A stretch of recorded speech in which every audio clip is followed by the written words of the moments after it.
When my wife told me I don't love you anymore, we're getting divorced, I quietly nodded and said, okay. She was surprised by my calm reaction. But what she didn't know was that I had been preparing for 6 months. My name is Jonathan Blake. I'm 41 years old and I'm a successful real estate developer in Boston. And I had learned about my wife Sarah's affair 6 months ago. 38-year-old Sarah had completely changed in the last year of our 12-year marriage. After meeting fitness trainer Derek Matthews, she constantly started talking about self-improvement and personal growth stories. 29-year-old Derek was helping Sarah discover her inner strength. But the real problem wasn't Derek. The real problem was that Sarah was planning to liquidate our joint real estate portfolio with Derek, a $15 million property portfolio. Investments I had worked 15 years to build. Sarah thought I was just a boring businessman. But I had learned every legal loophole, every tax strategy, every property law to survive in the real estate market. 6 months ago, everything was clear in an email chain I accidentally saw on Sarah's laptop. She wasn't just having an affair with Derek.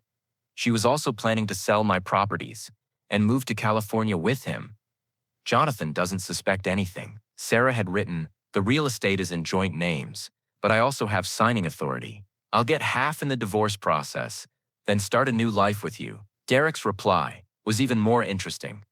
Perfect, babe. I'm also planning to open a gym chain in California. With your investment, we can build an empire together. From that moment, I quietly started investigating. I hired private investigator Tom Richardson. Within 3 weeks, Tom uncovered Derek's real story. Derek Matthews wasn't his real name. His real name was David Martinez, and he was wanted in Arizona for fraud charges. In the last 5 years, he had scammed at least 7 married women the same way, same pattern every time approach as fitness trainer, emotional manipulation. Then take control of the woman's assets and disappear. This guy is a professional, Tom had said. He targets wealthy housewives, makes them emotionally vulnerable, then does financial manipulation. That evening at home, while having dinner with Sarah, I asked, how was your gym session? Derek is really amazing, she said, her eyes sparkling. He's helping not just with physical but mental strength too. Great, I said. By the way, our accountant suggested some property transfers for tax planning. Would you like to review the paperwork? Oh, honey, you know these things better. I'll sign whatever, you handle it. Perfect. The plan would work exactly like this. The following week, I casually said to Sarah, maybe we should go to couples therapy. I've been feeling a bit disconnected lately. Jonathan, she said, maybe this is normal. People change. Relationships evolve. Maybe we both want to be on different paths. Are you sure? After 12 years? Yes, she said confidently. I've finally found my authentic self. Derek showed me that it's possible. At that moment, I knew Sarah had completely fallen for Derek's manipulation. While I was having these conversations, I was quietly making legal maneuvers. Meetings with real estate attorney Jennifer Walsh, strategy sessions with asset protection specialist Michael Torres. Jennifer had said, if divorce is inevitable, we need to make protective moves now, especially for the real estate portfolio. What exactly do you suggest? We can modify property ownership structures, use legal loopholes to protect assets. But we need Sarah's consent for some paperwork. She'll give consent, I had said. Trust me. The week Sarah went on a scouting trip to California with Derek, I made the most critical moves. I quietly modified property titles, established offshore holding companies, strategically placed tax liens. I presented the documents that needed Sarah's signature as routine paperwork. She was so busy making romantic plans with Derek that she didn't properly read any of them. Honey, these tax forms are so boring, she had said. You're the expert. I'll just sign. When Sarah returned from California, she was a completely different person. More confident, more determined, more ready to end our marriage. Jonathan, she said in the living room. We need to talk seriously. Sure, I said calmly. This marriage isn't working. I want a different life. Derek showed me that real happiness is possible. I see, I said. And what about our properties? Well, legally half are mine. My lawyer explained this to me. Actually, Sarah, I said, pulling documents from my briefcase. There's interesting news about that. Sarah looked confused. What do you mean? Remember the paperwork you signed last month? Turns out, those completely restructured property ownership.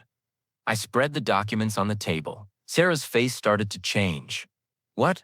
What does this mean? It means the properties are now in offshore holding companies, and you unknowingly waived your ownership rights. This is impossible, Sarah shouted. My lawyer said, Sarah, your lawyer is a family law specialist. I have 15 years of experience in real estate law. Plus, the lawyer I recommended to you is actually my old colleague. Sarah's face had turned pale. You manipulated me. No, Sarah, I protected myself. You tried to manipulate me with Derek. The difference is, I worked within the legal framework. By the way, I said, opening another folder. There's interesting information about Derek. I showed Sarah the private investigator's report. There's no Derek Matthews. There's David Martinez, wanted in Arizona. He scammed 7 women. Exactly like you. Pattern is always the same. Fitness trainer, emotional manipulation, financial fraud. Sarah's hands were shaking as she read the documents. This can't be true. Oh, and one more thing. I said, Derek's California gym plans, complete fiction. He's actually married. His wife is in New Mexico. He has 2 children. Sarah completely broke down. Jonathan, please. I made a terrible mistake. Yes, you did, I said calmly. But consequences are consequences. What about the properties? Won't I get anything? Legally, you voluntarily relinquished ownership rights. But I'm a generous man. Sarah looked hopeful. I'm offering you a $500,000 lump sum. Take it or leave it. The alternative is fighting in court, but I control the legal framework. Derek immediately disappeared when he learned about Sarah's financial situation. Phone number changed, gym membership canceled, apartment empty. He's gone, Sarah said, crying. Everything was a lie. Sarah, I said, some lessons are expensive. This was yours. Sarah accepted the $500,000 deal. The alternative was a lengthy court battle, and considering legal costs, it was the rational choice. Derek was eventually caught in Arizona. Thanks to my anonymous tip to the FBI Financial Fraud Unit, I'm now the sole owner of a $15 million real estate portfolio. Plus, I learned a valuable lesson. Always stay one step ahead. Last week, I saw Sarah at the grocery store.